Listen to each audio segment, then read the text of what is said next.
Okay, let's take a look at the top of mount as a position and some of our attack strategies from the top of mount. I have it broken out here into four sub positions: low mount, high mount, S mount, and triple attack. Triple attack, sometimes called technical mount, basically where if they start to elbow escape, we slide our one knee up and kind of turn sideways to them above them, keeping them on their side. So let's take a look first at low mount. Low mount has a few sub positions or sub strategies, and we're going to take a look at each individually, and then we'll look at the whole picture. We can attack the arms from here. We can attack the neck. As a strategy, we could trap one arm of our opponents up against their head and collect that with our arms. So we could do the same with both arms. We can get both underhooks and walk them up. If the opponent picks up their head, there's a few moves that we can use as well, so we're going to look at those a little bit separately. Let's start by looking at attacking the arms. When we attack the arms, we have our standard Americana, and we also have a variation where we enter by pinning the arm but holding it with an arm that's still underneath their neck. That arm can then pass around over the head, and now we're in a standard Americana. Just a different setup. When we go for an Americana, sometimes someone could straighten their arm, and we have a finish from there. And if they turn their arm over completely and we can set up the grip, we have the setup for a Kimura. We will probably have to dismount in order to finish and to hit that submission. So that's attacking the arms. When we want to attack the neck from low mount, this is a mount where, by the way, our hips are dropped and we're lower on our opponent. Attacking the neck, we have a head and arm choke setup. It's very good from here because we are low on them and we can dig our head underneath the arm to set this head and arm choke up.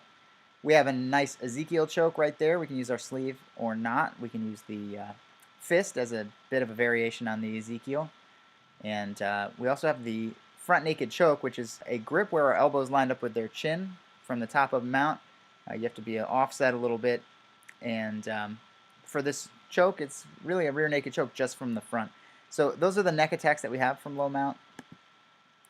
Now let's take a look at if we can trap the opponent's arm up against their head. We'll be gathering this, like I said, with our two arms. From here, it's a good way to advance yourself to S-mount because the arm that's trapped up is an opening that we can slide our knee up into to take that position. We also can catch that arm that's caught up above the head in an armbar, an arm crush, which would also sometimes be called a razor. We have the arm triangle, and we can catch a wrist lock.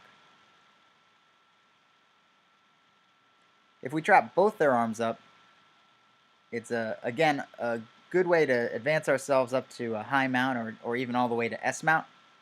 And we also have the head and arm choke. So we can pick a side essentially and hit that head and arm choke. So lastly, if the opponent lifts their head, this is basically a mistake to lift the head and create a space underneath. The way we would take advantage is with a mounted guillotine, just by wrapping the head. We can put our hands together, but sometimes easier to put your palm on your chest and arch your back. We also have a loop choke here. Technically, if we had our hand in a collar, they would pick their head up. And we can shoot the free hand behind and then into our elbow pit. We would be set for a loop choke. And that's if the opponent picks up their head. Let's take a look at the whole sub position of low mount, just to get the lay of the land here. And you can see all of our submissions. Closing low mount, we can go take a look at high mount. Differentiated because in high mount, we have our knees up under their elbows. This exposes the arms more, and their arms are less useful in defending chokes. So we have a number of attacks from here. This may be one of our most fertile subpositions. So from high mount, you can simply make it your plan to continue to advance to S mount, and that is a strong strategy. But we can also, from this position, just under the elbows with our knees, we can attack the arms, attack the neck. And another sub position that comes out of this is when the opponent, maybe they grab around our waist, or maybe we're just able to step a knee up, but we can isolate an opponent's arm by our ribs with our knee up. So let's start with attacking the arms. We have from high mount still the Americana. We have the basic armbar. We have Rob Kahn's entry to the armbar, which is a head smash armbar, just a little bit different setup. We have from high mount the wrist lock, if we'd like, and we also have an arm crush. This would be, again, a razor more when we pull the elbow toward us while trapping the wrist at our shoulder. You also have the kick over darce. This is kind of a Bill the Grill Cooper move where you seemingly dismount and the opponent rolls onto their side, and from there you're set up for a darce. So a little bit of a more esoteric move, but it is available to us from the high mount. Close down the arm attacks and take a look at neck attacks.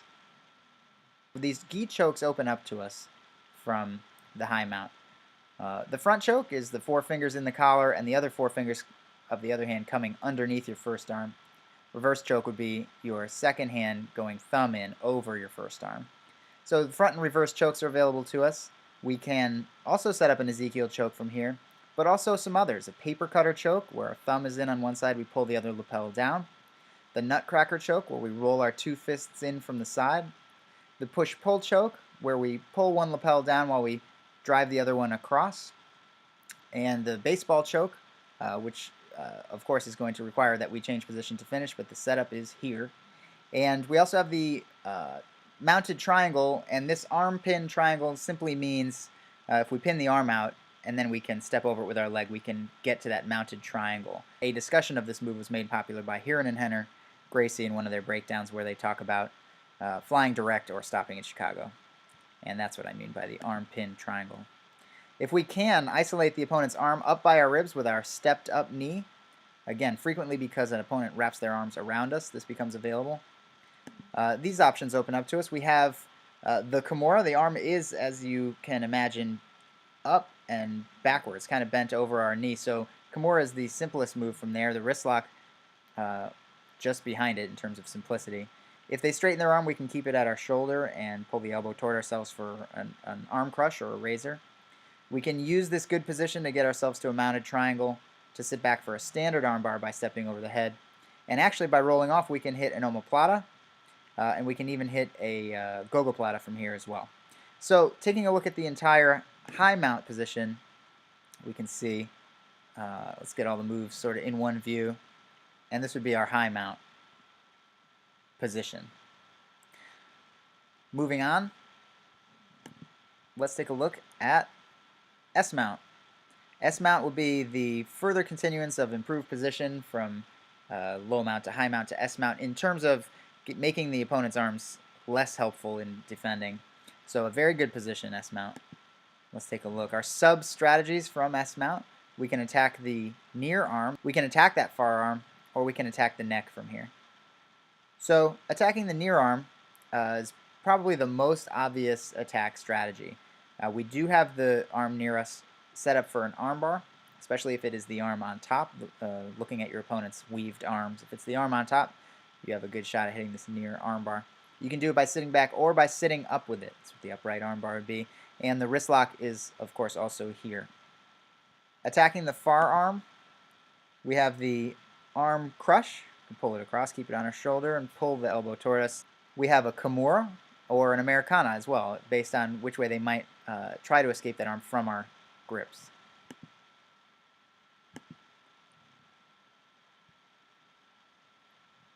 If we decide to attack the neck, we have a few options from here. From S-mount, we can do a paper cutter choke, we can do a reverse choke, we can do a hanging choke or a half Nelson choke, and we can set up for the head and arm choke as well. Because we do have that arm up, we could change position and go for the head and arm choke. Or if the opponent swims underneath our foot in order to try and escape, it basically sets us up for a top triangle position.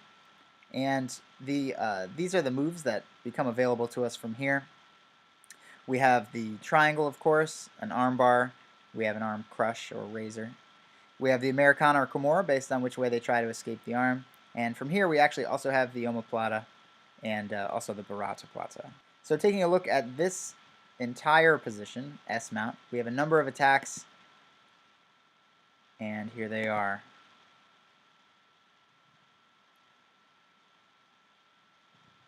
Moving on from S-mount, we have triple attack, the final sub-position in this map, and the sub-strategies within triple attack would be the bow and arrow choke as a finishing move, and then some sub-strategies, including to lace our arm underneath our opponent's top arm.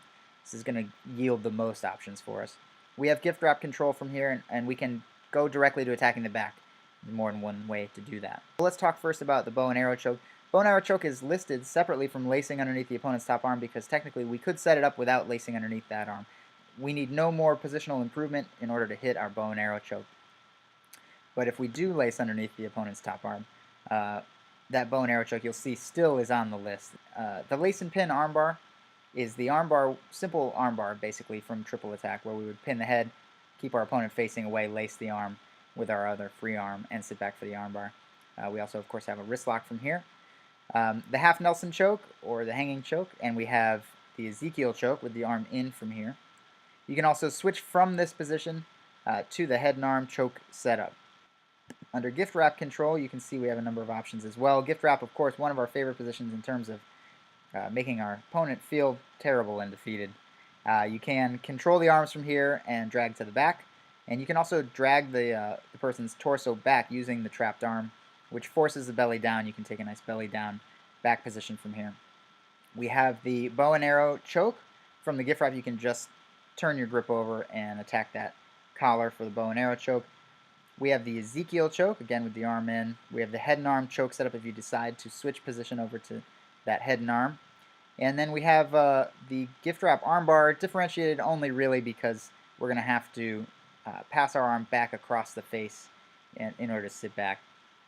The wrist lock is also particularly vulnerable from the gift wrap armbar, so that one is listed here as well. Lastly, we'll take a look at attacking the back. We just have a couple ways in to attack the back from triple attack, so we listed them here. We can put our seatbelt in, get our chest really tight, and do the chair sit back take.